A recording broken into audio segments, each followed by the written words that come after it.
Hey guys, Stephen here, Fanatic Perspective. Tough night, humbling night. Texas gets spanked 35-10. Towards the end of the game, I mean, I guess they got spanked in beginning of the game, rallied, showed some Texas fight, made it a game, got right on Georgia's bumper, 14-10 towards the end of the third quarter. Really, really tight third quarter there. And then heading into the fourth quarter, Georgia scores and they go Super Saiyan on us and showed us that there's levels to this. They showed us yet again for the third time in the last 12 months or whatever, however many months it's been. Um, there's levels within games. There's moments, and guys, I know I talked about it this week on the live. I'll get to these and I appreciate the super chats. I'll get to them here real shortly. Just want to kind of hit y'all with my opening monologue. But guys, I talked about the moments. And Marlon, when you watch this, or if you jump on late, Marlon texted me. I have it on my phone. Marlon texted me and said, right after Ryan Wingo scored, he said, This is the most important drive, make or break for the entire game right here. Because Kirby is about to go all in. This is what we watch George, we watch all these teams. I'm a Texas fan. I support Texas football, always will, always have. But when you watch and understand how certain teams and programs and certain coaches operate, you see you pick up on things. And that drive was everything, right? Right after we go, it's 14-10, and momentum's feeling good. We're back in the football game, and all of a sudden, Kirby's going. Defense is playing well. We're stringing together stops. Georgia hadn't scored since their second possession, and that's when they're like, "Hey, we're going to another level. We're going to Mach 5. We're going whatever levels you want to apply here, right?" And they get the 4th-and-1. They get the 4th-and-5. You guys watched the game, right? It wasn't just picking them up; it was how they picked them up. Did y'all notice they didn't even huddle? They knew they were going. Like as soon as the outcome of that previous third down, whatever it was, they were on the ball at the line of scrimmage. They were on the ball at the line of scrimmage. You are coached to do that. You are coached to go to that level of aggression. They were coached at that point. It was almost like MK Ultra programming where he's just the master handler and he flips a switch and now dudes are like all the way locked in. Because we scored one touchdown. These dudes really got pissed off. God damn. And now they hit the gas on us, right? I saw Rob B talking about the touchdown that we gave up to Humphreys with the miscommunication with Michael Taff and Jalen Gilbo, right? So we have continued as I told you guys the concerns with the secondary exist, whether Michael Taff was playing or not. And it's not that he's an All-American, he's a great player and all those things, but the issues we have in our secondary are problematic. It's greater than one person. It's like Nino Brown. This is bigger than me, right? I'm not going to go about talking about the educated brother from the bank and all that, but but it's bigger than Michael Tapp. It's bigger than Jelani McDonald. It's bigger than the young boys. We got to. I mean, look. I don't know if it's. They showed the stat today. 76% chance if you win the game of making the playoffs, 27% chance if you don't, right? Where my mind is at right now is, yeah, we want to win these last two football games and see what happens, but there's going to be some staff changes. If you need to run your shit, if you want to beat Georgia, you need to run your shit as if you are them. Just like Georgia started running their shit as if they were Bama. This wouldn't be tolerated over there. Jeff Bank, people need to be evaluated. I'm not saying they need to be fired, but they need to be evaluated. Jeff Banks and them, better year for special teams, but in the biggest moments, in the biggest games, we have had severe, just back-breaking issues. And it's just like the look on their faces on that onside kick. I will never forget the look on that sideline, including the head coach. They were in shock, guys. They had no idea. Did anybody watch what we were talking about earlier this week? Didn't I say be prepared? That means expect the unexpected. You're dealing with a psychopath over there. You're dealing with a psychopath.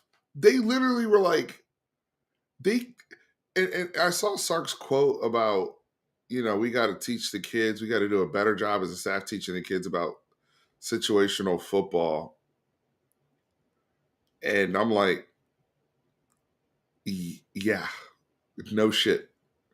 And I know right now it's like whatever they say, you're going to get pissed because it's an emotional loss. I get that. But I mean, it's like, damn. Anyway, let me talk to you guys. I'll talk back. It's late night. Big Gulp. Thanks for the super chat. These are great. And let me catch up here.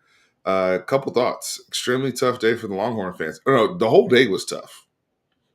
I mean, look, I'm going to be honest with you guys. Look, we started with the Texas A&M South Carolina game. I was thinking, okay, A&M's going to wake up, probably sleepwalk a little bit, run away with this thing. Next thing you know, it's 33 at half. People are cracking jokes. We cracking bottles like, A&M about to take that L, bruh. Like, and you know what? I'm glad I did this.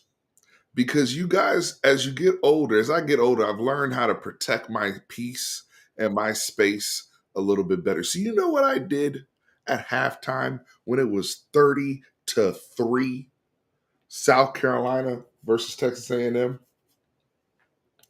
And there was a couple boys in the group chat where we all did it collectively. I went through some dollars on A&M money line because you said, you know what? I learned from the great Denzel Washington. I'm leaving with something.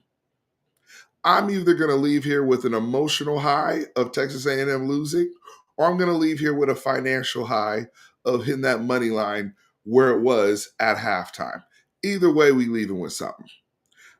These boys, with NIL, I got to do what I got to do too now, y'all. And don't feel bad about it. So I threw some dollars at A&M. So I was like, if they come back, great. If they don't, great. Either way, I'm winning. You can call me whatever you want, but we went A&M money line at halftime because I already knew what time it was. Then you go, Alabama's on a 17-game home win streak, but styles make fights. And there's something about Brent Venables versus Kalen DeBoer. Kalen DeBoer is undefeated against all these great coaches, including our guy. And then against Brent Venables, he got his ass whipped last year. And Bama got caught. And look, Bama got caught, and they didn't even really need that game. I mean, if they beat Auburn, they're fine, right? So that happens. And now we're in the mode of we got to win. It's must win. Everybody said it. Must win, must win, must win. Great opening drive. We have the drop with Wingo. We get 3. And I told my wife said, we should be proud we got points. I said, not against these guys. Not against Georgia. Because one of the things these great teams are going to do, they're going to come out with a great opening script. They're going to score. We'll make our adjustments. We'll get grounded. We'll start to figure things out. We'll get stops. But at a certain point when moments happen, and they can happen as early as the second quarter somewhere there, or it can happen as late as the fourth. But at certain points, there's going to be a game-changing moment, a momentum-swinging moment. And in this case, those fourth downs and then the score and the onside kick opened up the floodgates. Kirby Smart went and won this game on his own with his decisions and his balls and just said, Sark, nah, you're not on my level, bruh. Sorry. Love you, my friend. Good friendship, but you ain't on my level. And this is like, I mean, I saw some Georgia fans, somebody tagged me on it. They were like, yo, if y'all really wanted to get gangster, y'all should have kicked the onside kick after y'all went 14-10. That would have caught us. That would have been pulling a Kirby on Kirby. But man, you tip your hat. At that point, I tip my hat. It's a better coach, better team. And I'm gonna tell you this too. We gonna get all the way real right now. This is my channel. I don't give a shit. We're gonna hit that portal because I thought we fought in the trenches. I wasn't, we got gassed and we were tired at the end of the game. We didn't have enough juice at the end of the game. But watching Georgia's running backs run, watching Georgia's receivers move, we ain't on the same level skill position wise. Our guys fought. Emmett Mosley looked good today. He was a portal guy. I'm proud of how Wingo finished the game. He's obviously very talented, but he has very inconsistent hands and a lot of things to work on. It's no longer about loyalty to anybody anymore. Are you trying to win or not? Last year, Dylan Bell, Surfer Boy, correct me if I'm wrong, Dylan Bell was your number one receiver. You guys led the country in drops. It's very similar to Ryan Wingo present day. You guys led the country in drops. It's very frustrating. They went out there and got greedy in the portal, just like Ohio State did the year before. Y'all heard me say that a bunch of times with, Downs and adding Quinshon Judkins, even though Travion Henderson was already there. Georgia went out and got a Zachariah Branch. They went out and got a Noah Thomas. On top of the freshman guys coming in, on top of Lad McConkey 2.0 and Humphreys, on top of Elias Williams coming in, who's 6'7". They went and got all these guys. And now they still have Dylan Bell, but now they get to use Dylan Bell in a complementary role where it's much more favorable to him and his skill set. We got cooked. We're over here. We don't look as fast. Like Zachariah Branch was running around our secondary. We don't look as fast as them. We're not as explosive as they are. Our most explosive way to score is kick return. And then we smoke that because we're one of the most penalized teams in the country and we get a holding call with the usual suspects. Holding, number 24. If you know, you know. Rinse and repeat. And Jeff Banks wants to lose his shit on 24 as if that hasn't been a problem the last 2 years. What are you surprised about? What are you surprised about? Tired of seeing coaches making millions of dollars fucking surprised in the middle of the game. On a bye week. We had a bye week! And you come out there with that type of preparation. That many mistakes off a bye? You could have swore Georgia was the one with the bye week. I know they were at home, but damn. This is bullshit, man. All right, thanks again. All right, let me get serious and get to these super chats because I'm just getting upset and angry all over again. This is supposed to be therapy. We did have a bye week for Florida. Who said that? Sark is a good face for the program, but he's 0-7 versus Kirby, DeBoer, and Ryan Day. Our first 7 wins, Sark is back. Can we just hire Kirby? That's not happening. I don't think it's fair to call him 7-win Sark. I do appreciate the super chat for sure. I don't think it's fair. That's not fair. However, and I just saw Eric Nallin's tweet about between Kirby and Sark when he said a head coach calls an onside kick, which would definitely catch an offensive coordinator off guard. Look, Sark's never going to beat that offensive coordinator allegations until he gets over the hump. I mean, he's in the Ryan Day boat now that he was in before he won the Natty, right?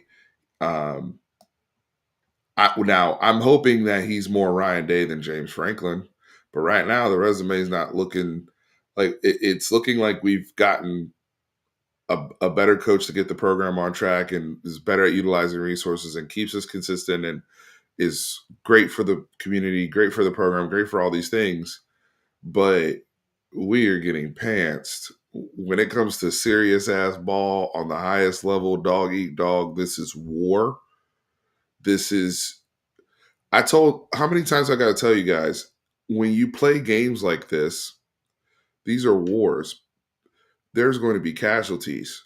Georgia lost CJ Allen tonight. Now he could have probably come. They say he maybe come back in the game. They can take their time with that. But people were lost tonight. People like this wasn't some 7-on-7 scrimmage. This is serious stuff. And when you go against those guys and you get, because of their unpreparedness, they could have got a lot of people on our defense hurt in the fourth quarter. By the way, I tweeted this. Back-to-back weeks, excuse me, because we had a bye week last week. Back-to-back football games, back-to-back SEC football games, where Texas has allowed 21 points in the fourth quarter and has not scored. We have been skunked 2 consecutive fourth quarters against Vandy, against Georgia in top 10 games. We are the last 2 fourth quarters we have, we're down 42-0. Is the math mathing? Is the math mathing? Ladarius Hicks, what's good, brother? Marley, what's good, sis? How you doing? It's probably a little short-sighted team and ask how you doing. But yeah, when you say we look like we hadn't practiced for this, that's what's frustrating. You had a bye week. Big Tech said, brother, I'm drunk. Our Spurs lose a heartbreaker on Friday. Don't get me started on that, bro. Texas got the belt to ass on Saturday. Cowboys are shit. Yeah, we down bad, bro. We down bad. But you know what? We're here together, Big Techs. And some of these are more promising than others. Some of them we can be more grace. We can give more grace and take lessons. But in the case of Texas football, it's November. It's November. We don't have time. It's in the case of Texas football, we may have been eliminated tonight. We may not see our 3rd consecutive playoffs. We're going to need a shit ton of help. We're going to need a shit ton of help.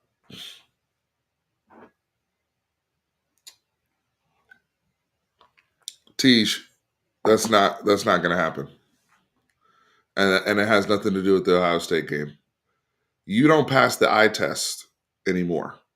You've now lost the eye test. You got spanked with playoffs. Playoff. Tish. We ain't talking about playoffs right now, bro. Unless some people start really fall. Bro, we got the outcome. If we had lost this game 35-31, I still would say, but at least you can make an eye test argument, and then you would definitely need to go and beat A&M. Obviously handle your business. Need some other things. You would still need things to happen. Right now, with that type of loss,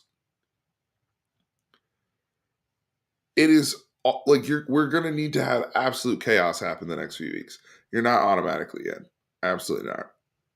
Yes, they will leave Texas out of the playoffs. What are you talking about, bro? Do you realize OU won today, bro? I don't think y'all realize this. There's not enough spots. Count them. Count them. Look at the numbers. Look at the numbers, Tej. They said 27%. 27%. That means OU's going to have to smoke one of these games versus either Missouri or LSU. And that's an OU team that just went to Tennessee and won and just went to Bama and won. They're going to have to smoke one of those games. Ole Miss is probably going to have to smoke a game, right? Like, think about all these things that have to happen. We're not even talking about the ACC, the situation over there.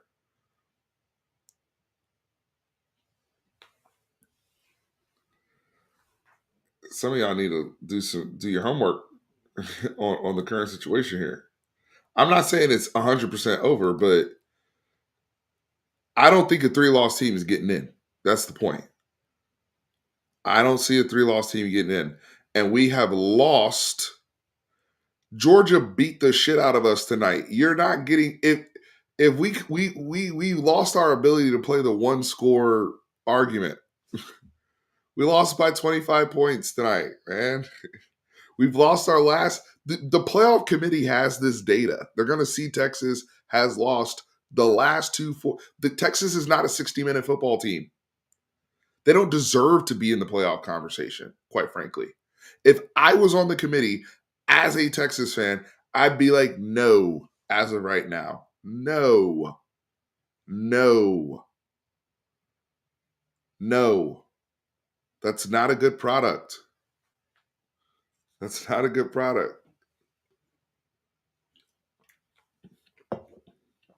All right, Teach. If you think so, I hope you're right. I don't think any 3-loss team is getting in. Look at the records.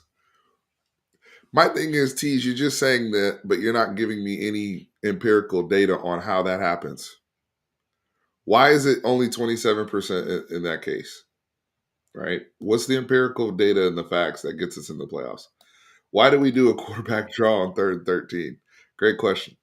By the way, let me go back to that super chat before I because we need to talk about the game. I'm not going to keep talking about playoffs because that's silly. D Money can't get money. $10. This team is undisciplined. We can't get out of our own way. Georgia has a championship pedigree to execute the little things when it matters most. Details, details, details. D Money.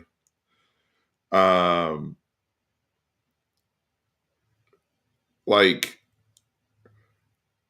it's so funny because ZT Sports brought up the 129th. I'll never forget that now. We were 129th in penalties in the country. And we just ignore stuff like that. I mean, we did it here on this channel. We were like, man, we rebuked that. But it's so true. It's so freaking true. And you know what? Did Georgia have holds? Did Georgia commit penalties at times? Yes. Did we see them? Yes. Did they get called? No. But the point is, our stuff is blatantly obvious. Number one, there was maybe one or two calls that happened where I'm like, that's a little tic tacky, but like all of them, like, yo, they freeze it, and Cole Hudson got a handful of jersey. They freeze it, and Warren Roberson's doing some dumb shit. They freeze it, and this person's holding on the perimeter. Like, it's not even stuff we can argue. That's one thing. Then you get the drops. People not ready for the moment. Moment too big. Lights too bright. Only person that seemed ready for that action to receive the ball was Emmett Mosley. We're watching Sark, or not Sark. I mean, like, the game plan itself, I'm curious to get your thoughts on this, Surfer Boy. Like, Sark, I actually agree with, where Kieran's coming from a small standpoint, because when he talks about Sark's game plan tonight, because guys were open. We have beaters. We like, again, there were more execution issues than bad play issues, but Sark was not perfect. There's too many end arounds, too many east west. That was on Sark. And the play call, like when he did the QB draw on 3rd and 13, my buddy Joe, I know you're watching out there. Shout out to my man Joe. I was like, bro, like,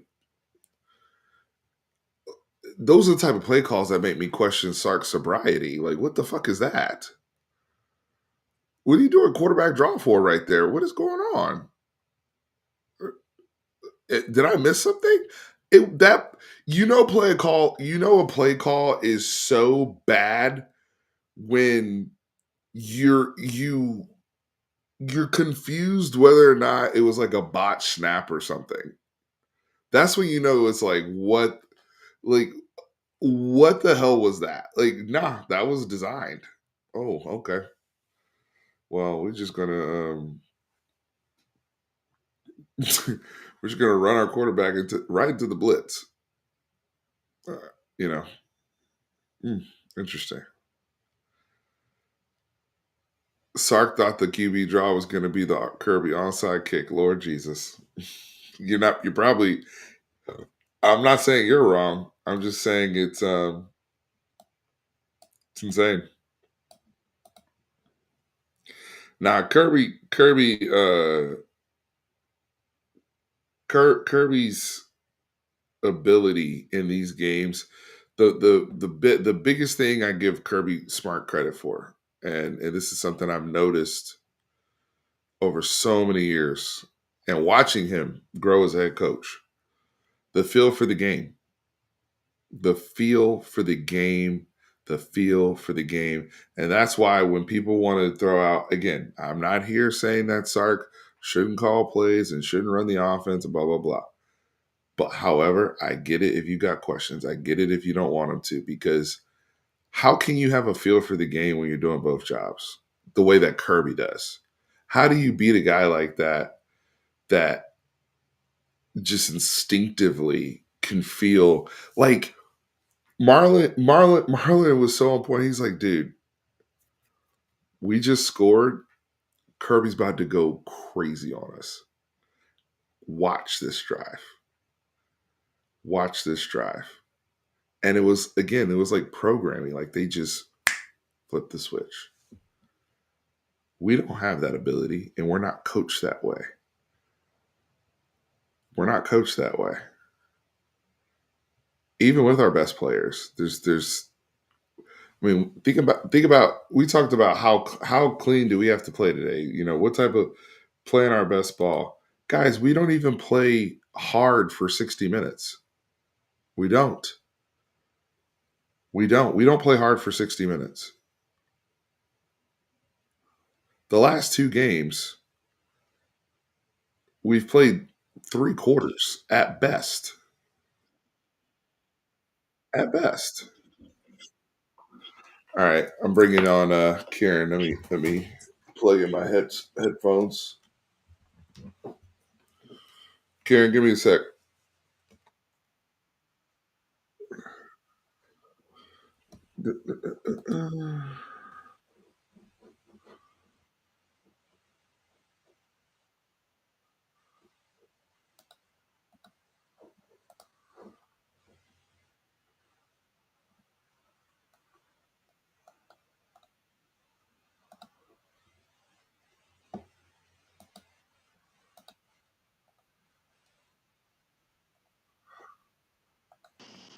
Hello?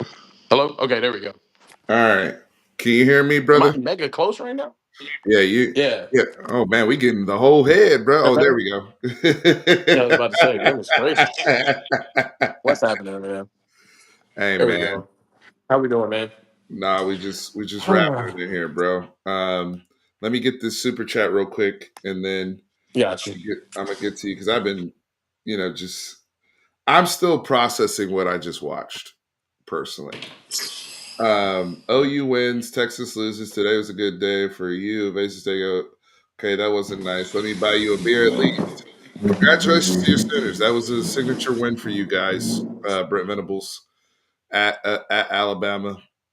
Um, considering their win streak at home and what was on the line today. So congratulations to y'all. I mean, it is what it is. Um, Big Gulp, thanks for the other super chat. I keep looking at ESPN and thinking, how the fuck does Georgia still have the ball? Um, you know why they still have the ball, you know? My man had the cojones to say, "We keeping that rock." My man had the cojones to say, "Momentum matters," and we gonna snatch their chain. We gonna take their heart right here, right now. As soon as we came on their bumper, Karen, they said, "Nah, bro, we gonna not turn the volume up a little bit." Um, yeah, that was an ass kicking. Um, I mean, yeah, you just got thoroughly outcoached. Like you mentioned, OU, we're going to have to watch Oklahoma, A&M, and Texas Tech, all a part of a playoff that we are not in, with Arch Manning on the team and a team that just went to back-to-back playoffs. And we're going to have to sit there and watch our team not participate in said playoffs because we had a complete lack of organizational stability and, for lack of a better term, just horrible decision making in the offseason. Um, yeah, I don't know. It's tough. Let's start. It's tough. Tonight. We're unpacking stuff because to me, Yeah. right now, bro, I don't think playoffs is realistic. It's 20 something You, percent do chance. you want to see this team in the playoffs? No, that's what I said. No, they don't play Look, 60 look, look. minutes.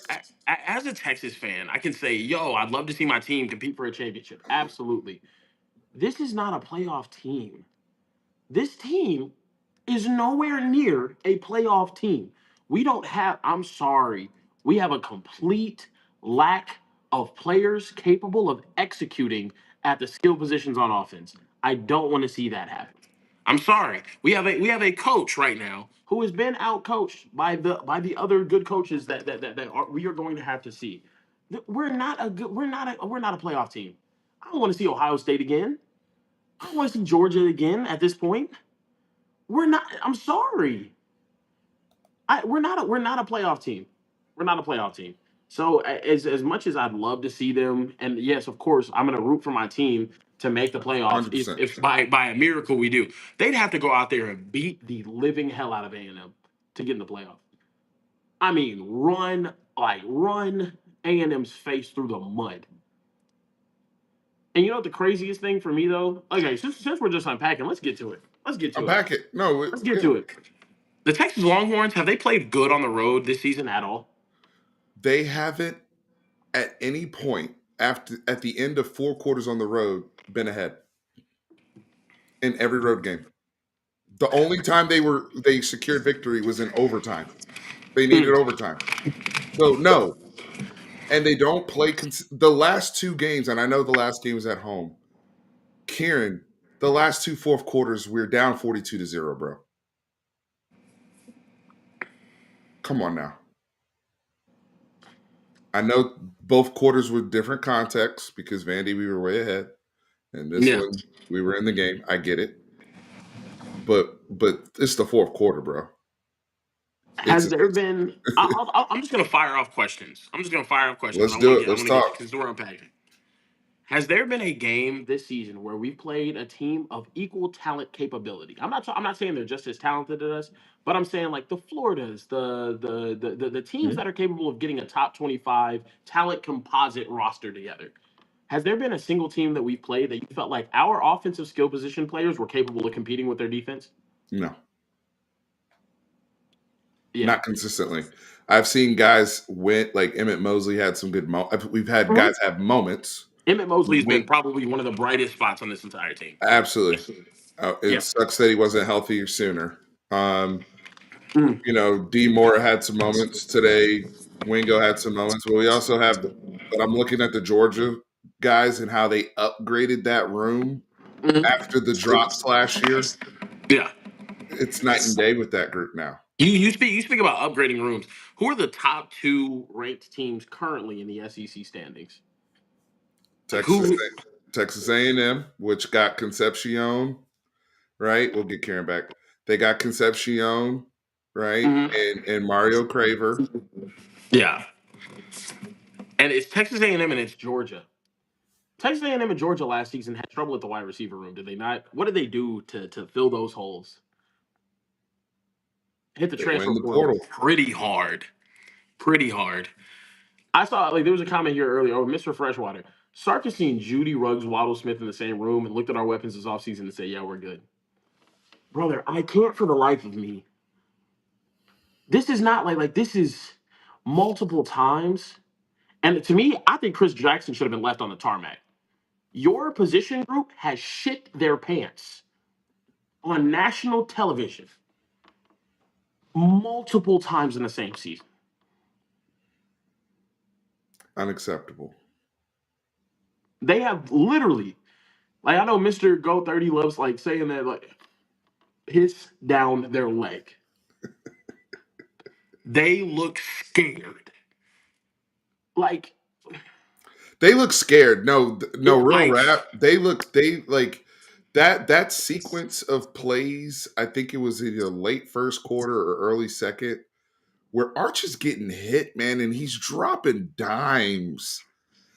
And these aren't like 50 yard. I mean, one of them was like a 50-yarder that hit Wingo in the breadbasket, but like the other one is like, bro, yeah. like even Jordan Washington's drop. I'm like, I looked at my mother-in-law. I'm like, are these guys a part of the gambling circus thing going on? Like, what the hell is this? Brother, there's no way you have a quarterback come out there competing in a rhythm, ready to go tit for tat. He gets you out of the like right out of your own end zone. Mm-hmm. Huge completion, Stood in steps the up. pocket. Yeah, exactly. Toughs it out. Delivers a strike. You get 30, 40 yards off that. How do you reward him as a receiver room? You kill the drive with 3 straight drops. Nasty work. After that, Arch's rhythm gone. Not a completely different Arch after that. Like I don't and this is my thing though too. Whenever we start talking about Arch this year and what he's coming into this year, this is the first time I think this offensive line has played like consistent the past couple of weeks. They give him enough time. Today I'm there in the stadium, Steven, on third down. They're running man coverage. We can't compete.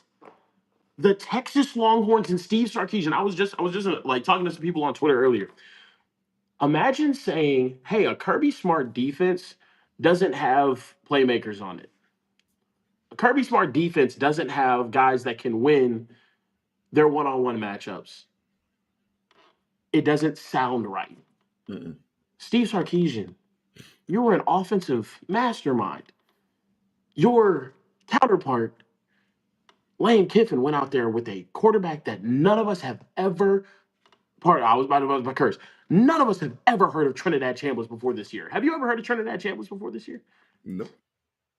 The national media landscape has never heard of Trinidad Chambliss, and they went out there and they were dropping buckets, buckets on that Georgia defense. 35 It's points. it, it's inexcusable. It's Didn't inexcusable. punt for a whole half. No, and then just to look, we have all the momentum in the world, and just like last year SEC championship game, a couple of fourth downs conversions just change everything. Kirby Smart's a genius for so many different reasons, but on the 4th and 1, there's a review. He really calls for this review. He wants to hold on to his timeout, so he wants to make sure that there's a review. On a beat, yeah. hmm They end up not having to waste their timeouts. That timeout during the review, he knew they didn't pick that shit up. That was just to scheme up a fourth down play. Then you get to a 4th and 5. They rush back to the line. We have to stay disciplined. We have 7 DBs on the field. We are in a super uh, preventive type Package. situation, It's a and we're package that's out jumping there. offside. They Golly, and panicked. They panicked, but it's lack of preparation. They weren't coached for that. no, They weren't coached for that because Kieran on that 4th and 5, as soon as I forgot who got tackled on the third on at the end of that third down, but as soon as the ball goes back to the referee, they are at the line of scrimmage ready to snap the ball yep, on 4th down. That's mhm, not normal. yep, And our guys were not like they were all freaking out looking for signals. They were not prepared. It's no. the same look on their face they had on the onside kick where they're like, "Whoa, like what just happened? Did they just?" You have that conversion given up because of jumping offside. They end up finishing that drive with a touchdown. You're still in the game. The onside kick is the most Kirby Smart shit ever. And I said this too. Kirby Smart is one of the most detail oriented coaches in all of football. And he does that type of shit. You want to know why? The same shit he's doing to Steve Sarkisian when he's out there sunning him. It's the same shit that was done to him from Nick Saban. That's even 100% for years. It's For years. we are not we. I'm sorry, the Texas Longhorns are not a very detail oriented football program right now. We're a very talented program. We you can't tell me that we're detail oriented when we can't execute consistently. We have all the talent in the world. We know the plays. We can't execute them for shit. And we haven't been able to for years now. So Brother, whenever I hear you people would have calling thought, for Sark like to not be a play caller anymore or anything like this, maybe I do want him to have more of a macro view on our program sure. so we can be more detail oriented. Do I think you're going to get legitimately get a better play caller than him? No. But the thing is, what good are you as a play caller if you can't execute? You can't execute. So you can call all the beaters you want, all the winners you want. They're not going to win. You're not going to beat anybody with them if you can't execute them. It just it sucks, man. Brother, we had a bye week. We had a bye week, That and can it mean was like, something. That means something for NFL teams. That don't mean nothing for us, bro. right, right. That don't mean Especially nothing for us. so, they're talking about. It's just funny you talk about details, right? All week, all week. I know it's you talked about it. We talk about it on this channel multiple shows, and we're like, hey, this is the week. We got to be prepared. We got to expect the unexpected. Mm, Remember what happened in the SEC championship game. Remember what happened in Austin last year. yeah. This guy has his pulse on the game is unlike any other. When he absolutely has to have it, when he absolutely needs it, they're going to do something to disrupt the rhythm, to go for it, whatever, Yep. manipulate. And you got to look out for it where? On all three phases, special teams included, right? The Yep. last time it happened in the SEC championship game, it was special teams. The damn punter wasn't even in the game, and they still ran a fake punt. So Mm, it's just the looks on their faces when these things are happening is beyond me. The other problem I have with the details, Karen, is we have not addressed the penalties. This team is so heavily penalized on a consistent basis across all three groups. They yeah. had multiple. They had a penalty when they tried to kick. They had a penalty when they had the big niblet return. Hmm. They had penalties on defense that on the fourth down what you just mentioned. Obviously, the holding calls on offense. That's coaching. I'm so. Yeah. I mean, they're Yep. 129th in penalties. They probably got worse today. So I mean, What was it at halftime? It was like eight. It was 7-0. hmm Halftime. They come out of halftime. They had two more penalties. It was like 9-0. I think Georgia had one penalty, which was a defensive holding that gave us that touchdown. that was the one moment of the game where we played legit complimentary football off the Anthony Hill Yep. interception. Great play by him. Great Yep. read. Whole thing, and we scored a touchdown. And then Couldn't score a touchdown earlier in the game whenever we made them go 3-and-out and got the ball at the 45-yard line, or even three. That would have helped us out a lot too. But But like, brother, we scored a touchdown and we had like 2 seconds to go, yay.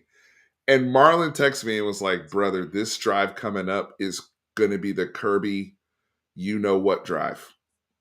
This is gonna be the drive. If we don't stop them here, we're gonna lose the game. Period. He was like, yep.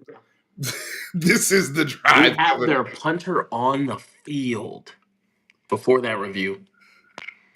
Yeah, It's he was the running it's out. it's the small stuff. It's the Their, small stuff. their punter was ass today too. Their punter was fucking terrible. They legit were like begging to lose the field position battle, and we just could not. We could not do anything about it. We just I'll ask you this: do you think? Because this is my tough thing, right? I Yeah, want to believe that Steve Sarkisian is capable of leading this program to a national championship. And honestly, guys, I see a lot of the takes, and it sucks right now. We lost and we got our ass kicked. Kirby Smart and Ryan Day are the two best coaches in all of college football right now, and agree. it's like pretty And then there's a gap. understandable why. And there's Yeah, a gap. There's a gap. There's a gap between them and everybody else, though. Like everybody else finds ways to lose whenever they play them. We watch James Franklin do it over and over again. I watched Lane Kiffin do it this year. I watched Josh Heupel do it against Georgia year in and year and again. Like we're not the only team with this problem. My thing is with Steve Sarkisian, right? I think he's an incredibly talented coach. We have first world problems for the first time in years. Guys, we might go 100%. 8-4 and it feels terrible. But also at the same time, I'd much rather be one of those teams that's one of the most talented in the country rather than we're going 5-7 and fighting for bowl eligibility. You remember celebrating making a bowl game with Tom Herman? We were there a couple of years ago, guys. We got to like calm it down. My thing about Steve Sarkisian is this season, right? I understand it's not like one of those end all be all type situations, but like you phone this one in. My coach at the University of Texas should never phone something in. This entire season, the offseason is really where we have to talk about the issues with this team. We can talk about everything going on right now. The reason why this team is the way that it is, you didn't take care of what you should have taken care of in the offseason. Sorry. These are problems you should have known you were going to have. You overly addressed it last year. And look what you got, another first round NFL draft pick out of it. With a guy that we weren't expecting him to even, some people were saying he was going to sit behind Matthew Golden last year. Hmm. Hmm. Oh, he's going to be good on kick return and blah, blah, blah. Now he Oh, became everything and then some. dog. This, I don't know. I think it's gonna wake up whatever it is organizationally that needs to change. I think it does this offseason because those boosters are gonna sit there and be like, damn, I'm watching A&M, OU, and Texas Tech all in a 12-team playoff while the Longhorns are at home. I sorry, it's tough. So before you came on and we had started unpacking a couple things, and I said, look, you talk about you're talking about the portal, rightfully so. I think you've heard me say this before. We didn't get greedy. We should have gotten greedy. It Georgia felt got like greedy. Ohio State got greedy. Sorry. Ohio State got mega greedy last year and they won a national championship. If it like I'm hoping that this year does for us organizationally what Michigan winning a national championship did to Ohio State. They're like, all right, we're putting everything on the line. Ryan Day, you need to get us a championship this year, or else do that to start next year. we are Because sparing no expense, right? Whatever no, you need, whatever you like. If we need more analysts, if we need more this, we need more that, you got it, right? Like yeah, whatever. So, but I think the other thing too is this staff needs to be upgraded. I think it's time. I think you mentioned some names already. I also think that some people that have come on board this year need to be one and done. No disrespect to the Godfather, but you know who I'm talking about because we have not had this type of miscommunication and bust under, you know, the previous regime of Terry Joseph and Blake Gideon. yeah. Blake And it's Gideon's killing it right now too. right at Georgia Tech, right? So what's unfortunate is I told you guys, I think you were actually on your last game we did, Karen. I said, guys, just because Michael Taft and Jelani are coming back does not it's not a blanket thing that solves all of your problems. The bus we had in the Vanderbilt game with out of quarters was Jalen Gilbo and Derek Williams. Yeah, Today it was Jalen Gilbo and Michael Taft on London on Humphreys. yeah, And these are things that have been happening all year. Like all of these. Where do you want to start with the secondary? Because to me, I'm starting with the fact that, and I thought ESPN's broadcast actually highlighted this.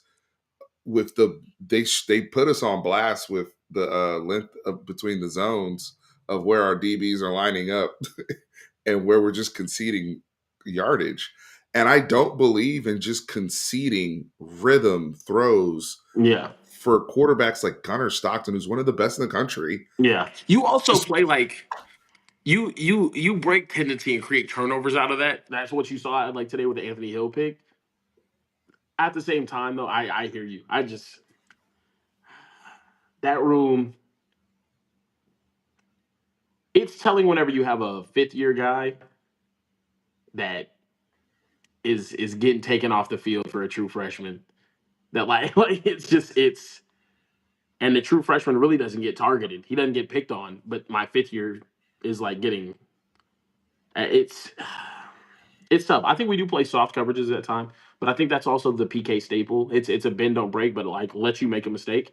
We'll play a little more aggressive whenever we need to. Of course, the Will Muschamp, the Kirby Smart, the what's a Dave Aranda at LSU type of idea, the Nick Saban type of idea. Like, we're gonna have enough talent to play you up front and just try to go tit for tat with you. I love that. I love that strategy. But I think PK is just a little bit different. I think secondary wise, they're young. but it doesn't seem like the coverage is married to the front. That's my problem. Mm. You know what I mean? Like Yeah.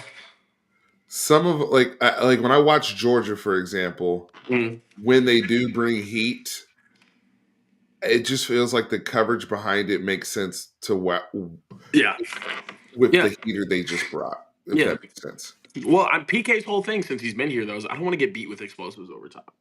I know, And also you have to think of like the I team know, that PK inherited. but Team we are PK getting inherited was like, hey, we're playing Texas this week. Draw up every deep crosser we have. Draw up every wheel we have. They cannot play the ball in the air downfield to save their life, and they sure. cannot communicate on the back end. I think that's like, I don't know. You get them from there, and you take away people airing it out. But I can agree with you if you're going to play as aggressive up front as you want to at times. You do need to marry that with better coverage on the back end. Like, let's scoot up a little bit, guys. Let's try to jump something. Trust the fact that if you're sending six with Colin fucking Simmons coming off the edge, They you should be able to get somebody home. getting home, Yeah, you should be right? able to get home. Yeah, but even then, I mean, even then though tonight, like they're beating our pressures with swing passes all night. Bobo's game plan was great. Yeah. This is where having a guy like Jade is amazing. That's something that I think Grayson can like turn into later on, but this is where we're having a guy like Jade Barron where I can move him everywhere and I know I can play him as close to the line of scrimmage as possible. He's not going to go out there and give up an explosive and he's going to crash down and make good plays. It's tough. Give me 1 second. I have to All good. Yeah, no, Royal Blue Coog said they aren't young. Not all of them, but he said they aren't young though. Gilbo, Manny, Michael Taft, Jelani. Uh, uh, Jay Bass said the flats are open forever, forever, forever. Um, Oh yeah. is this was one of Georgia's worst pass even? Well, I think that's also with George Victor. I think that also aligns with their pass rush challenges. Right? They've had a lot more trouble getting guys on the ground, turnovers, blah blah blah. Oh, there you are, Marlon. I see in here.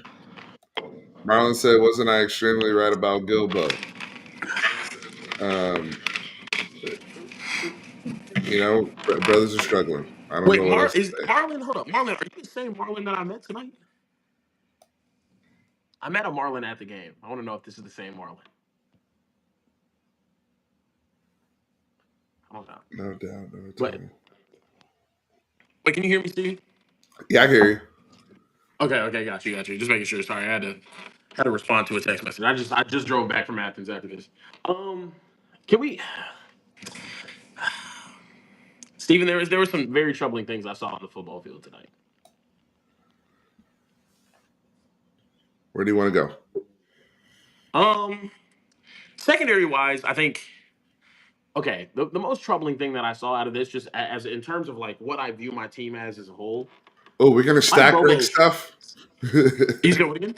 We're gonna stack rank stuff. Like, Oh no, what's no, yeah, the no, we might have to. We might have to. Look, PK got out coached by Mike Bobo tonight. yes? That was a rough one. That was really rough. Um, Bobo's had a good year. yeah, Bobo definitely To had. be He's fair, had he's had a really good year, and people also, have had been like I know Surfer Boy can attest to this. People yeah, have been on Bobo's ass since Todd Monken went to the Baltimore Ravens, and I don't they think that should. you know what I mean. But Yeah, like, you also didn't have Lad McConkey and George Pickens and Brock Bowers on your yeah. offense last year. Well, my thing is like you don't have 1,000 yard receiver in like 25 years, and you don't have the same run game that you've had recently as well. So I think that the disrespect was a little warranted. Also, the second and third quarters, he completely just like They went conservative. like that, like bro, you ran into the teeth of our defense over and over. It made no sense. I was like, blow us out, kill us. Like, what are you doing? Um, I, that was extremely concerning. I mean, Gilbo just being I would I love him as an open field tackler. I think he should be a nickel. That's another thing that I think Sark, like, if you didn't feel that confident in the opposite corner side of Manny, you should have gone to the portal if you had a chance. Because, like, I'm sorry, Gilbo's just not an outside guy. I still think Gilbo's talented. He's not an outside guy. He's not. They tried. I think they thought they could strike gold twice because Jade did it, and my argument was like, he's not Jade. Like, that's a He's remotely close to John. We saw what Johnny could do in the slot but for that years. right, and I'm like, that's an exception, not the rule type thing. But you know how Texas fans are. You know how we can be too. And people were like, no, Steve, you got to give him the benefit of the doubt. You know, and some people actually try to tell me that Gilbo would be more would his skill set's actually better equipped for the outside than it is at the star. And I'm like, I don't. I've always been a believer of, if that's the case, you would always be playing corner because Lord knows we have always been looking for corners for like, that's been a Yeah, Texas issue for God knows how long. So yeah, for a long time. yeah, so yeah, I mean, that's tough. That's tough. I was surprised to see them go in the pass game as much at Anthony Hill as they did. They were really testing it. It felt like they were really like, look, we're gonna hit that seam, and we're gonna make Anthony. And obviously, he ended up picking the ball off later on. But like, not on those, like, they wanted to get Ant one on one of those types of situations. That was something that, like, he did compete, but we also had two penalties off of him. It was, I don't know, defensively, it just, Yeah, he got called for I holding don't in know. the end And zone. also, they got tired. It's hard to evaluate a team when it's like you have to be on the field. And I saw him quit. I haven't seen my team quit in a while. Like, they actually just went out there and quit after that. After they scored on that, even after they scored on the after the onside kick, it was like, okay, we're really fighting to try to hold them to three. Couldn't do it. After that, offense goes three. Now they're gonna get the ball back and defend in short field. They were like, I want to go home. Go home. Bruh, did you see Leona on the goal line? Olay Gunner Stockton into the end zone? I know the game was already out of reach, but it's just like, oh, It's been a rough one for Leona. it's been a rough one. It's been a real rough one for Leona this season.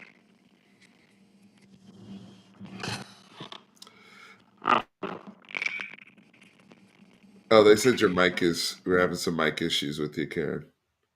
Hold up. I'm gonna refresh the page. Give me 1 second. Okay. Yeah, Leona, I, that's where I also start to ask about Johnny Nansen. Because I think all the coaches got to be evaluated. I mean, you want to try to stay on top of these things, and it just seems as though instinctively Leona had better coverage skills and better depth perception and all of these things when he was when he was a freshman than now as an older guy in the room that's been there a few years. And there's been a lot of linebackers that have been in that room with him. It's really been frustrating to watch him play this season. But they were all gassed. To Karen's point earlier, after that, the onside kick thing. I also think that was a combination of shock, gassed, being on a very emotional drive. Like that was an emotional. We gotta have it. Going for it on fourth down, and then one play happens, one kickoff happens, and the next play we're back on the field. We haven't even had an opportunity to talk about what the hell we just blew coverage wise. Um, and the amount of hands on hips at that point, the amount of um, just how slow guy. I mean, but look at the body language, guys, at that point, and look at the body language of the Georgia players when they were running the football and just really started like just really, really getting amped up, knowing that they're about to win a big game. It was very, very noticeable, in my opinion. Very noticeable. Quoting Rod, he lacked testicular fortitude. Yeah. Duggar said onside kick, and then they jumped into 12 personnel to demoralize the defense. That was, man, another fourth down penalty. Part of me wants to give the new defensive coaches another year because year one, Joseph and Gideon weren't good either. But the current coaches have much, much better talent. Um, the only reason why I'm reluctant on that J Bass, honestly, is I'm reluctant on that because Akina, like the talent is significantly different, and Dwayne Akina was supposed to, pick up where these guys left off. The Godfather label, everything. I mean, but in reality, it's like, oh, that was a very late in the cycle. There's not many options left when Terry Joseph leaves. Type of hire. Let's do kind of a comfort hire, and now we're really feeling the ramifications of that. I mean, I think a lot of the work that and freshwater, we've talked about this many times, but I think a lot of the work that Gary Patterson did a few years ago is being undone in the room, sadly. And maybe that's extreme, but um, I think some of that work is being undone. Let's get Karen back in here.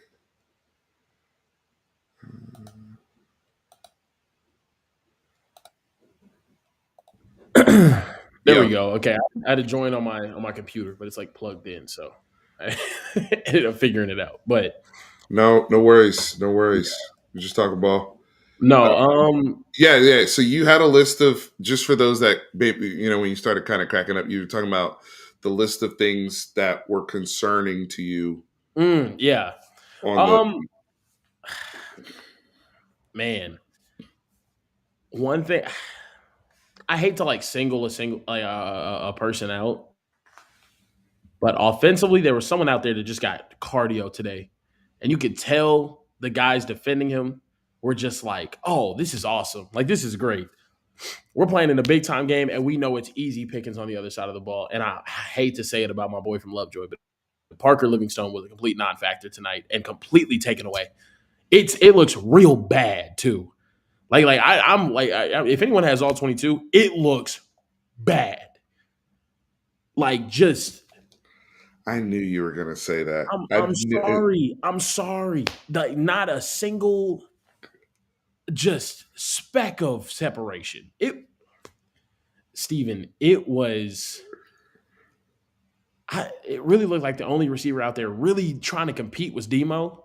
It got to the point where Demo came off the sideline, was yelling at Sark. It was like yelling, like Oh, walked by really? Sark, yelled at his ass. Sark just like back into the play sheet, just like worried about what he had to do on defense. Like, I'm not gonna get into a screaming match with you right now, but it was tough. Yeah, he's been there The same before. play that he walks off upset too. When Sark, it was the 3-and-out when we were back up against the goal line. When Sark puts in the play call, he's pissed off. He's like screaming, pissed off. Then he goes into motion, runs his BS route, doesn't get open. He runs off the field and he's screaming. And I'm like, man, it like I don't know, Steven. I don't know, man. It just I'm I look. I like Parker. I think he's gonna continue to be uh, a developing player for us and have that chemistry with Arch. I don't think he's been right since the Florida game. Since he got that hit, I think it was the Florida game where he yeah, got that hospital pass. yeah. He Straight is to me. holding He has guard. not looked like the same football player since that hit. Yeah. I don't think he's attacked on his everything that he's caught has been either stuff in the red zone or way to the sideline.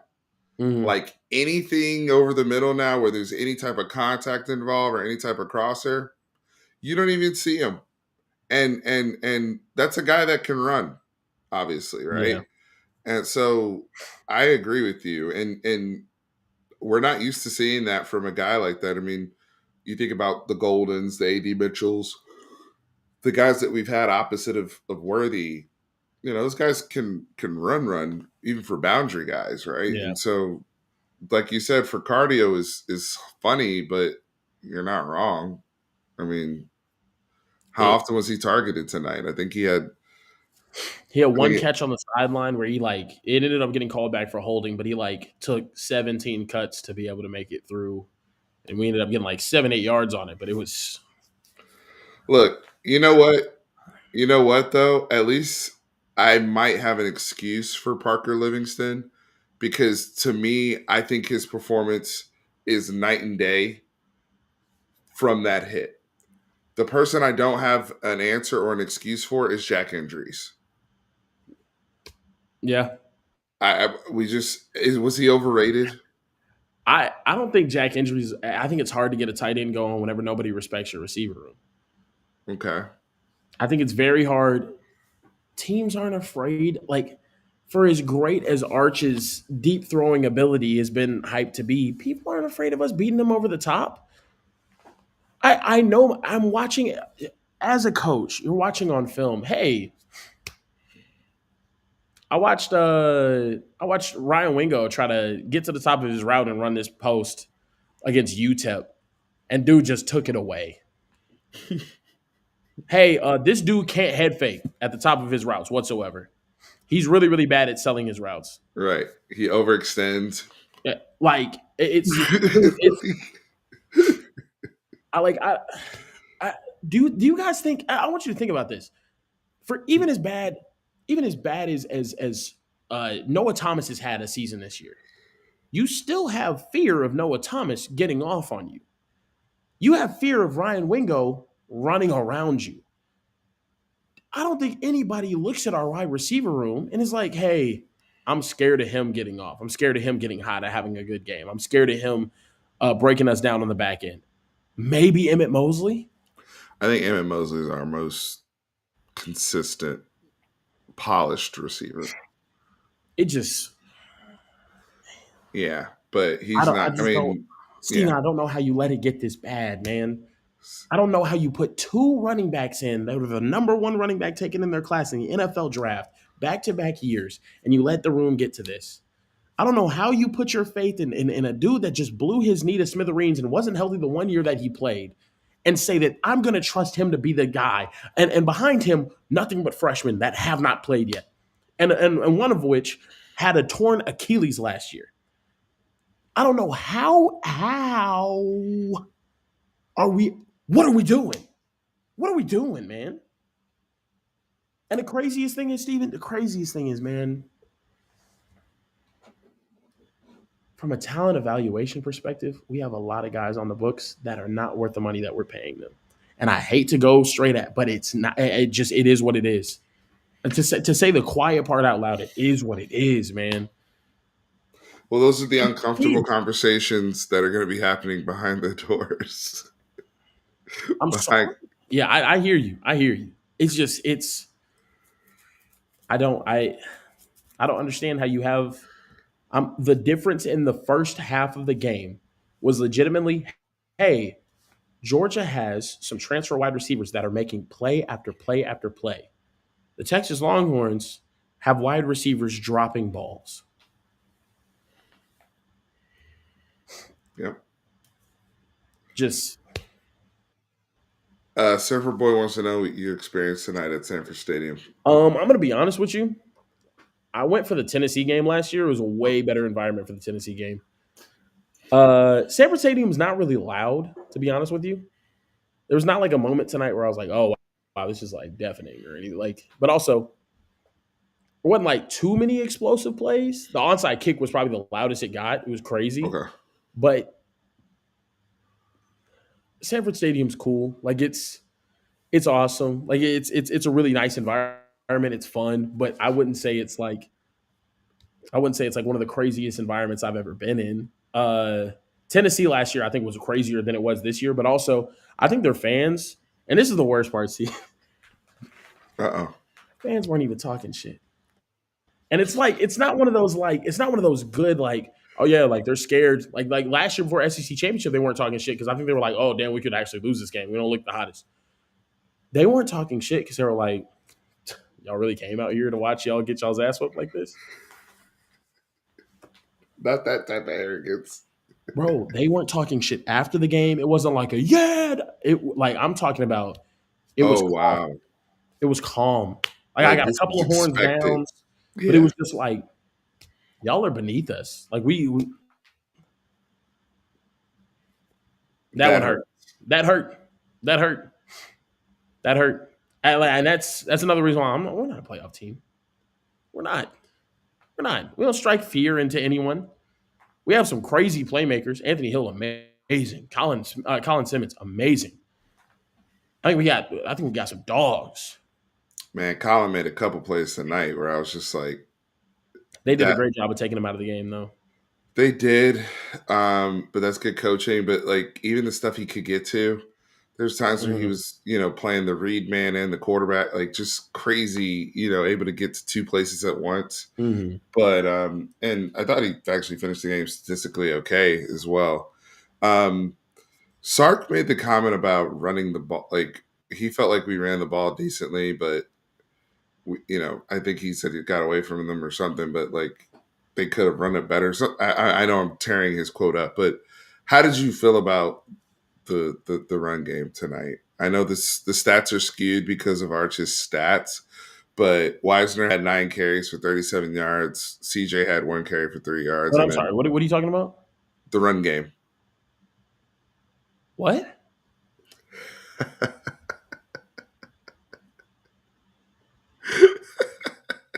You talking about the 2025 Texas Longhorns?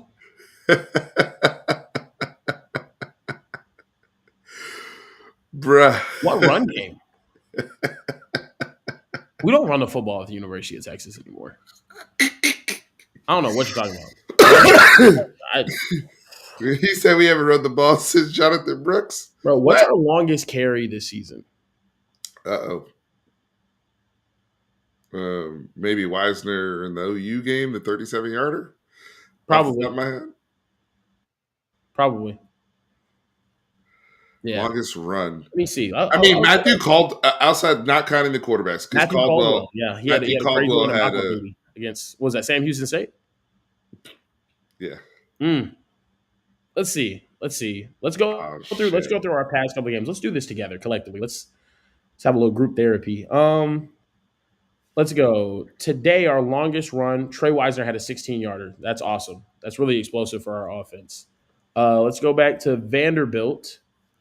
Our longest run against Vanderbilt, 13 yards. Our longest run against Mississippi State. See, that was 15 yards. It was Arch Manning. Longest run by a running back, 10 yards by CJ Baxter. Kentucky, Oh boy. our longest run was 14 yards by Arch Manning. Longest run by a running back was 8 yards. 8 yards. I haven't gone over 20 yet in the past 4 games. Oklahoma, we had the 37-yarder with Trey Wisner. Arch Manning also had a 29-yarder at the very end of the game.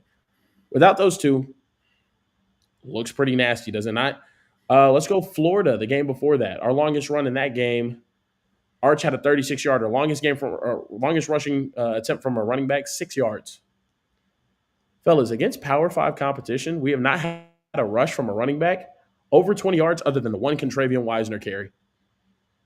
We have not had we are 9 weeks through the season. I'm sorry, we are 10 weeks through the season, 10 games through the season. We have not had a 20-yard rush. We have had one 20-plus yard rush all season long. Oh, that's a great question, Mr. Freshwater. Let's find out what our leading rusher has this season. Trey Wisner sitting at 338 yards. Steve Sarkisian has never not had a 1,000-yard running back. This season, he will not get a 500-yard running back. Yikes. This is his worst. They said on the broadcast, this is his worst offense since 2012 Washington,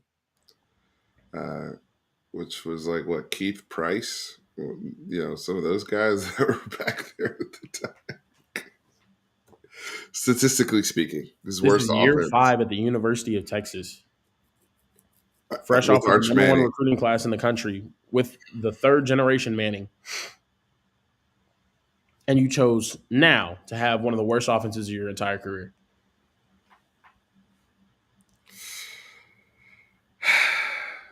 Can I ask you a question? What's up? Because we're any silver linings today? Anything It's bad enough for us to build rapidly towards the next season. It's bad enough for us to not think that this is okay. That is the silver lining. It's bad enough for I'm going to be honest. The silver lining is every big money donor is going to watch A&M playing an SEC championship, regardless of what happens in our game. They are going to the SEC championship, and they're going to the playoffs. The Texas A&M Aggies are in the playoffs. The Oklahoma Sooners are likely in the playoffs, barring a choke job. Yeah. The Texas Tech Red Raiders are in the playoffs. Guys, this isn't like hypothetical. They're going to the playoffs. That's the silver lining.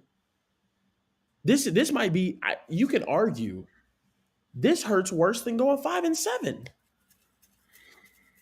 Going 5-7 back in the day, and I'm watching 4 teams that I really don't care about. Oklahoma makes it cool. Oklahoma did their whatever the fuck. Watching every one of your rivals. Yeah. Only silver lining is you still get to play A&M. I'll say that much. That's the silver lining. We get to play A&M at the end of the year. North Texas could make it too. How crazy is that? How crazy is that? North Texas could make the playoff. That quarterback's cold, by the way. He's nice. Oh, yeah. He's nice. Yeah, I bet they put up more. Austin kid. Yeah. I don't know, man. Dude, I want to know what you think. Like, it just I still believe in Sark, but it's hard to maintain a solid amount of faith when you just tricked off an entire season. I really think that's what happened. Like you got so enamored with yourself and your development rate and what you've done in those first 4 seasons that it was just like, all right, well, we're just going to keep doing what we've been doing. No. Never. Fix the problems. So going into next year, it has to be overly done. That the steak need to be burnt, brother. Mm-hmm. I need it more than well done. I need it crisped. You know that one little crumb that's at the bottom of your air fryer that you refuse to clean and it just gets fried over and over and over again. That's how well done I need this team's roster to be done next season. That's how well done I need this coaching staff to be done next season. And the thing is, too, guys, I'm being somewhat negative, but also My coach is continuously losing to Ryan Day and Kirby Smart, Right. who have the two most dominant programs since since 2020. The two most dominant programs in college football have been Ohio State and Georgia. Period. And my coach is 0-5 against those two programs. It sucks. It's tough, but unfortunately, you either this is like that. This is that turning point for Sark though. Do you become James Franklin and the 2023 Bama win is like your 2016 Ohio State win, and you're always gonna like just live off of that, and you're never gonna be able to get it done in the big game? Or do you, he's owned by these dudes. Kirby eventually figures it out. That's what you're hoping for. That's what That's you're what you're hoping hoping for. for. But then also at the same time, people that are like screaming fire Sark on Twitter and all this other crazy stuff about him. What what do you who do you want to hire? Well, I wish people would clarify, because if you're saying fire Sark, you're an idiot. Uh, Yes, absolutely. Full stop. I Also, think that people that may be saying that, though, are you saying that to say fire him as the head coach, or are you saying fire him as the OC? fire him as a play caller. How do you feel? How do you feel about that? Because I haven't gotten your like honest opinions now I, this yeah, deep into this. yeah. So I do think that it's part of his identity to call plays. I think he Mm, made it very clear when he got here. I believe he had abandoned that at the end of his stint at USC. It made him uncomfortable. I'm not saying that as an excuse for all of the other shortcomings that happened to him. mm, But he said, if I'm ever a head coach again, I'm going to call plays. I think that's where he gets his confidence from, his mojo and whatnot. And I do think that part of him thinks he's in that Sean McVay, Andy Reid, Kyle Shanahan territory. He's an NFL guy, right? yeah. Like, Did he he not call really plays in 2014 for USC? did. He said, I think he gave it up at one point. I got to go Mm, confirm that, but I remember him when he first got here saying he would never do it again. I mm. for whatever reason that quote sticks in my head, but I gotta go we find could, that. Yeah, yeah, we got because to look if that he up. didn't call plays in 2014, I want him off of plays right now. Because that 2014 USC offense is the best offense he has ever had as a head coach in college football. If he didn't call that offense, fire him from play call duties yesterday. All right, we Get got rid to of the sheet. 39, bro. Cody Kessler had 39 touchdowns and 6 picks that year. He had a 1,400-yard rusher. I think it was like 2,000-yard receivers. Get him, pack his ass up. If he wasn't calling plays then, I'm sure he was, but still. you know let's see.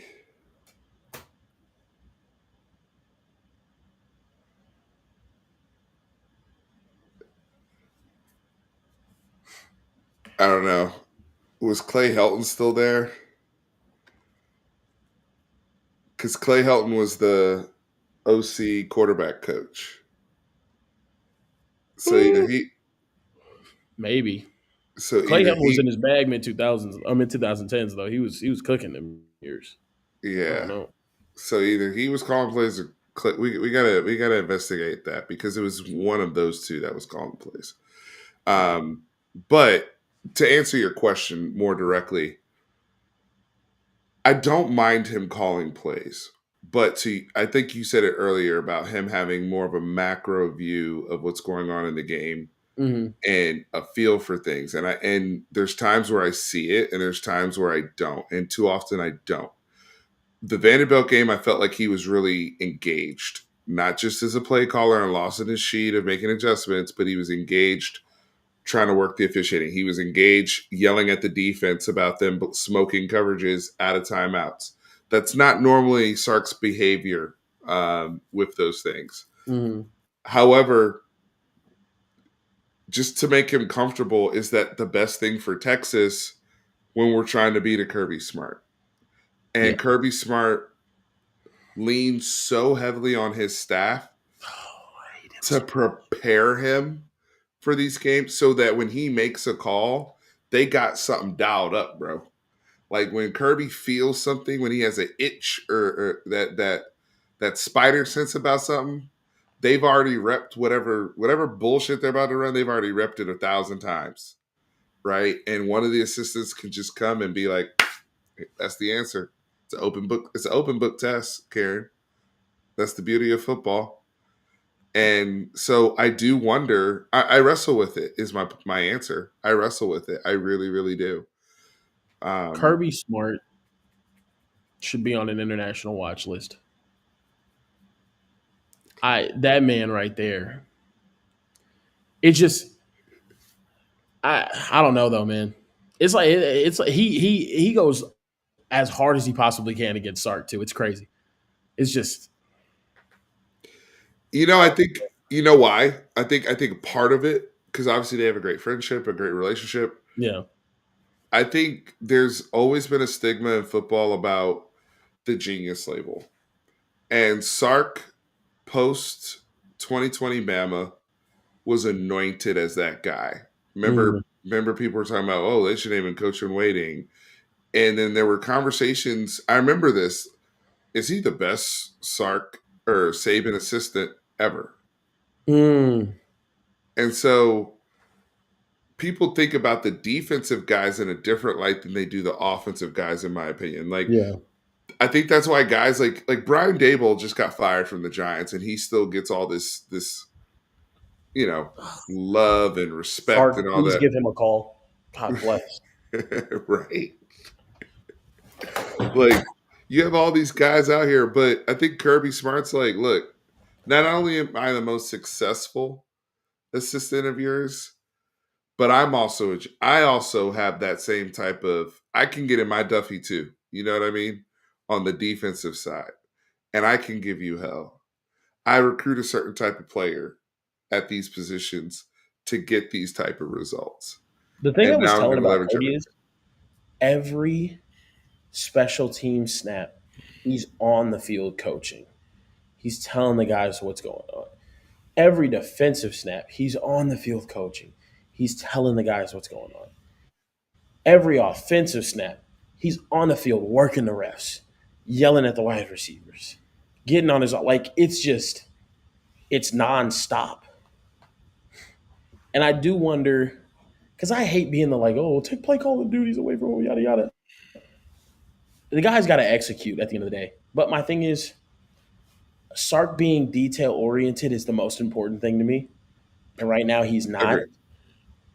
And if that's what gets him, I do think the scheme might actually suffer, but actually the offense might be better because you'll actually be able to execute.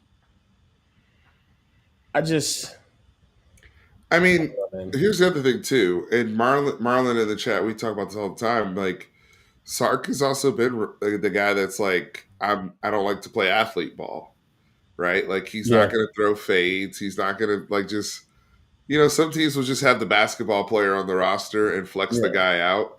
Like, Georgia does that with Elias Williams a few times. They did that last week against Mississippi State when he yeah, came in after Lucky Lawson got his head blown off and then came back today.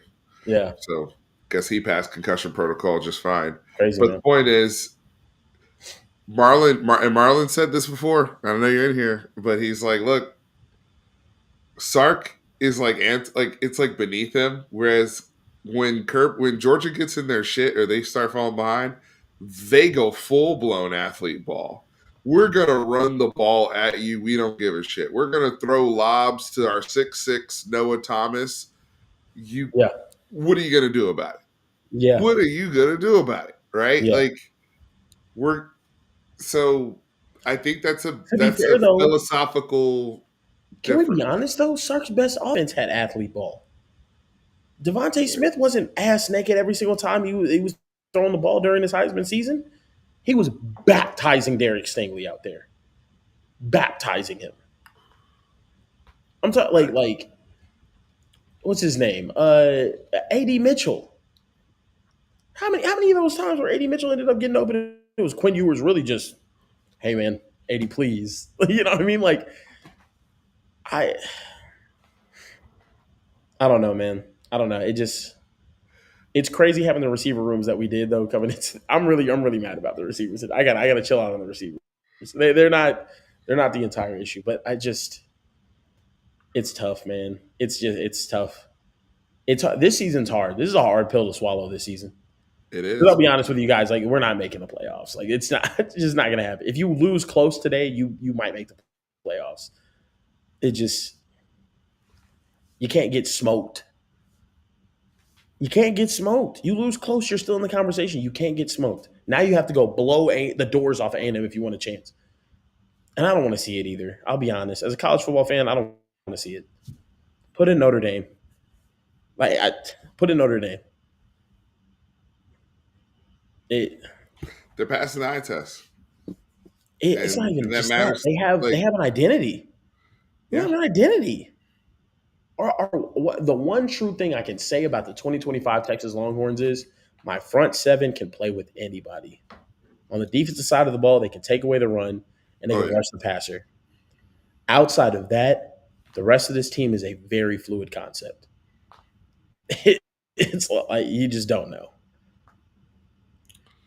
ZT Sports, thanks again for the super chat, brother. I mean, you were the one that called out the penalty issue this earlier this week, so shout out to you. My problem with Sark is even if the beaters are there, if we cannot hit them and you can't adjust, then how good of a play caller are you? Damn. I hear you. It's like running plays you know are gonna win with like middle schoolers. It's like, Right. hey, why aren't you dog? Maybe that's why the NFL wants him. They see what he's actually dialing up, and they're like, "Oh wow, this is awesome." With some guys that I know have to execute because they're paid to execute on a down to down basis. Sure. If he's still able to get that same type of separation and all the things that are happening, Imagine he leaves us to the Tennessee Titans after this. Will Sark that, be hated in Texas if that happens? yes. Wow, For the Titans, come on, bro. that would be nasty. For Tennessee Titans. the What's going to be open this year? Titans, potentially Jets, Giants are open now. Giants are open. Yep. Giants come calling it. Yeah, because you get Jackson Dart, you get Scatterboo coming back from injury, you get Malik Neighbors coming back from injury. Like the Giants would be the team, I think. Man, let me because I'm exhausted. I gotta get some rest. Yeah, I'm I'm running. exhausted. I'm running on fumes. Um, I guess my last question to you is just what obviously the locker room they're gonna try to lock in again and give the best effort they can at home the last 2 weeks to beat Hope we Arkansas. can beat Arkansas. Um, I guess what's one thing you feel really good about moving forward, even despite today, and one thing that you're just like, man, I can't get past this, or no matter what.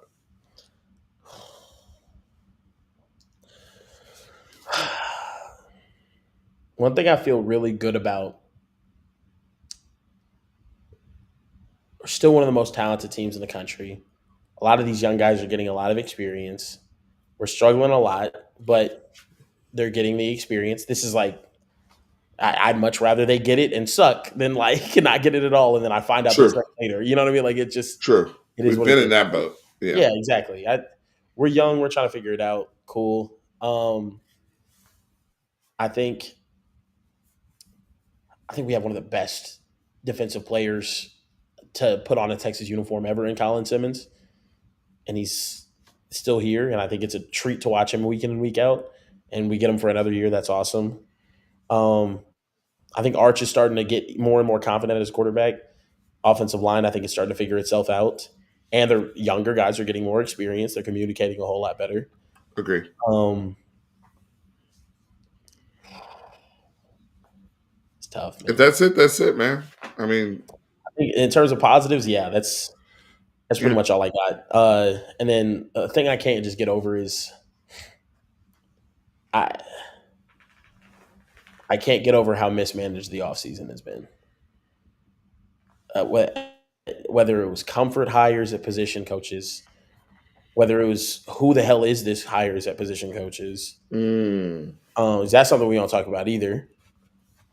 And right. I just I'm fine with the way we're recruiting now. I love it. But at certain positions, you have to be able to get some of the guys. Imagine, like, and I'm not just saying this because I'm a Duncanville guy. The best receiver to put on an Oregon Duck uniform this year is Hmm. 19 years old from Duncanville, Texas, Hmm. and you didn't seem to want to pay him as much as you have some other five stars on the roster right now that don't have half of the talent. To just be quite frank, they don't. They just don't.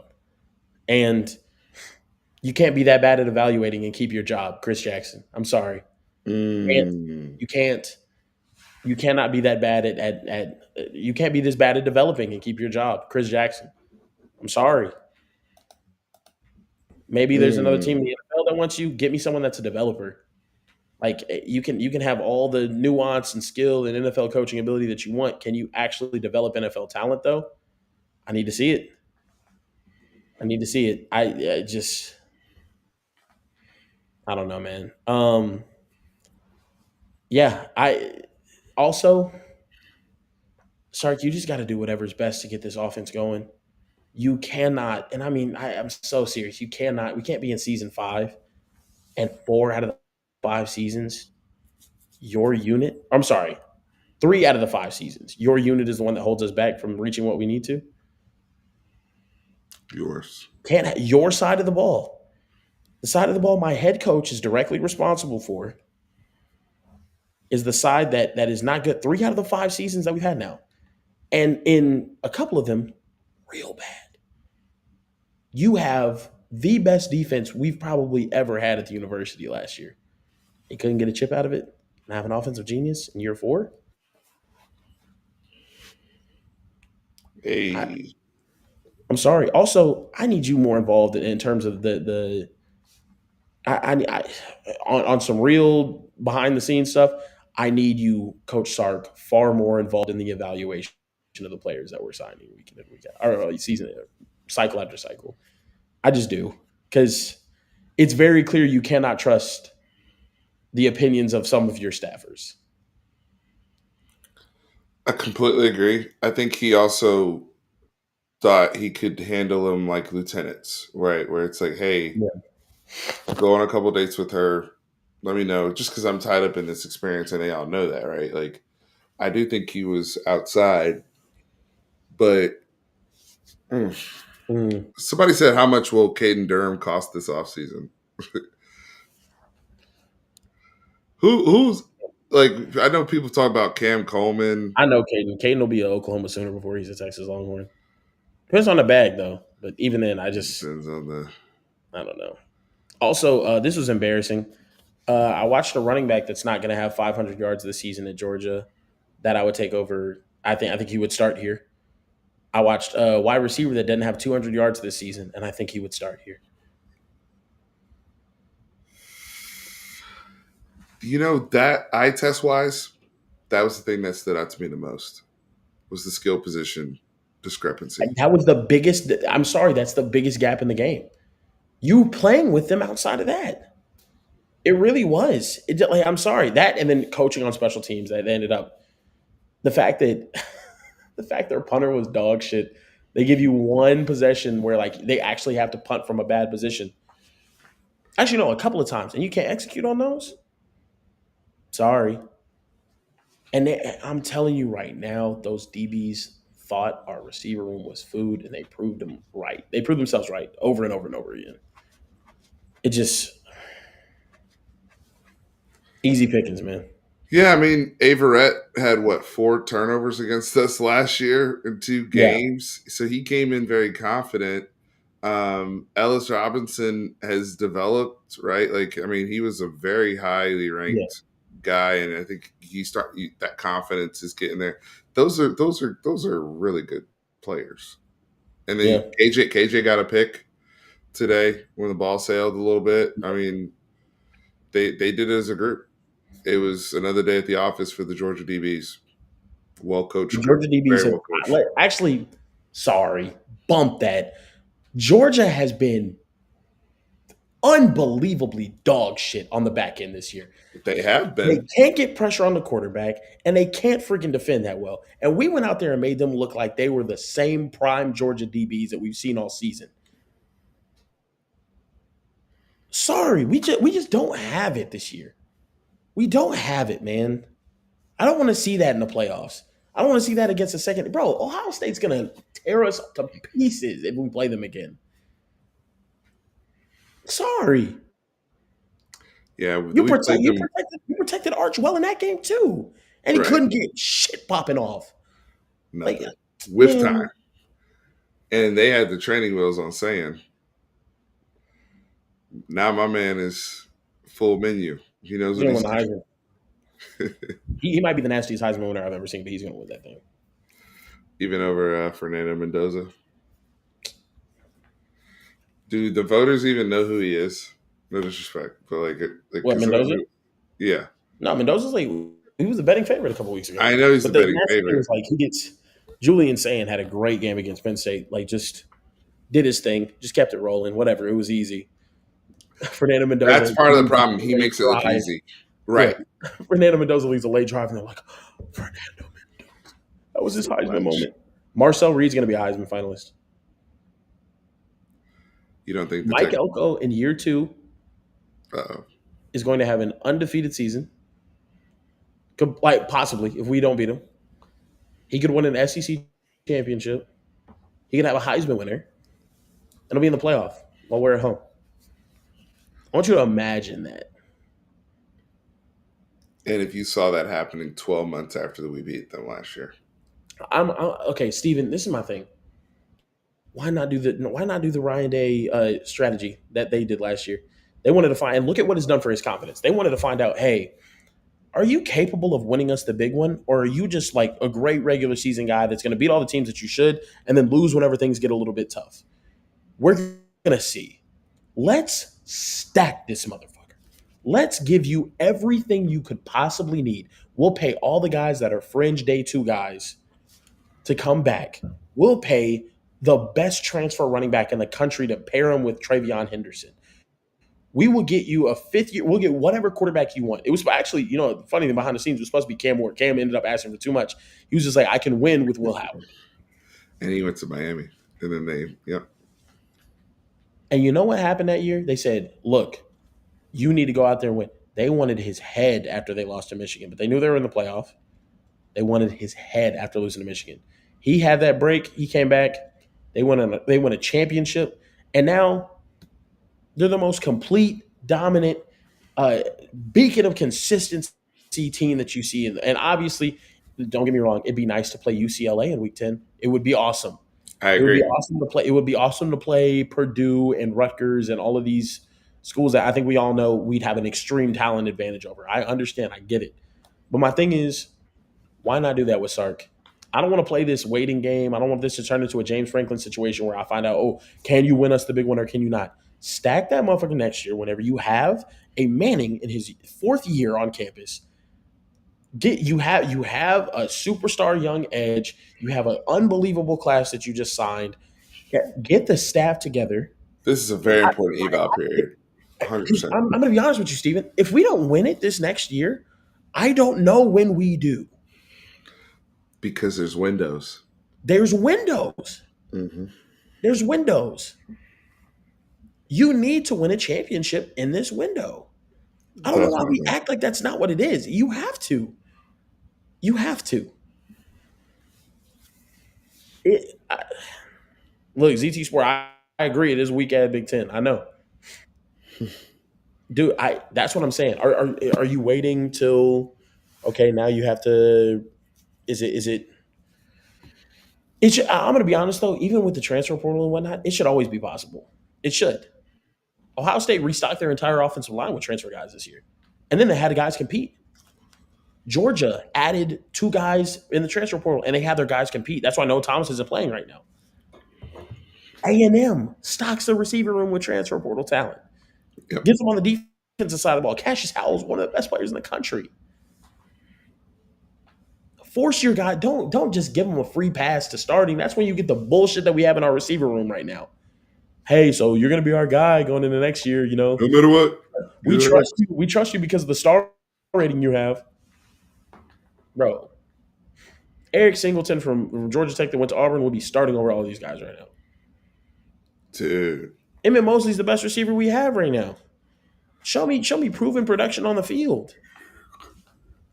And those are guys that were balling like, with Singleton. Those are guys that played in big games. They've been doing it for like already, I'm not gonna say fully developed, but you know Mhm. what I mean? Like they're further along. Yeah, I don't gotta worry about him making the running a slant too shallow. yeah. Shit like that. So It's just that championship window in terms of this team. Now, don't get me wrong. I think we could restock it, get some talented guys for Diabell to go out there and ball with, or KJ Lacey, whoever ends up being the next guy. But I just want you to think about how far in advance that would be before we can genuinely compete for a championship again.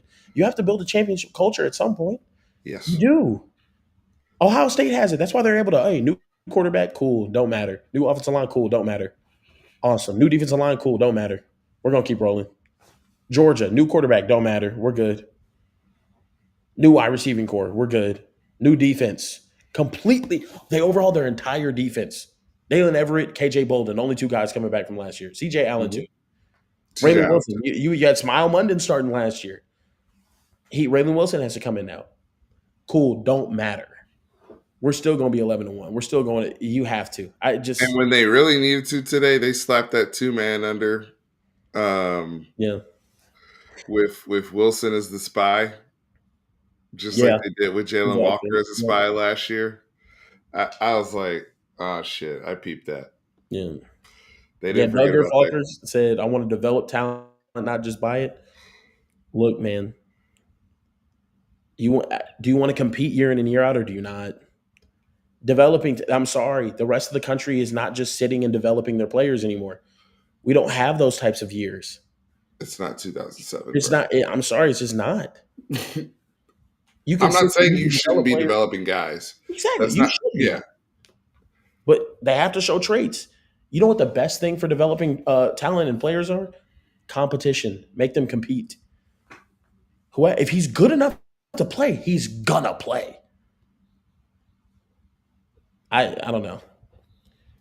I don't know. See, that's the thing. Like Brandon Baker and what's it called Trevor Gooseby. I want them to be my tackles next season. I don't think we need yeah. to go get other tackles. Why? Because they've actually proven over a season. Okay, they've improved quite a bit. I agree. I agree.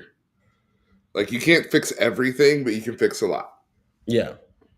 And I'm not saying go full Colorado overhaul like 30 transfers every single season. No.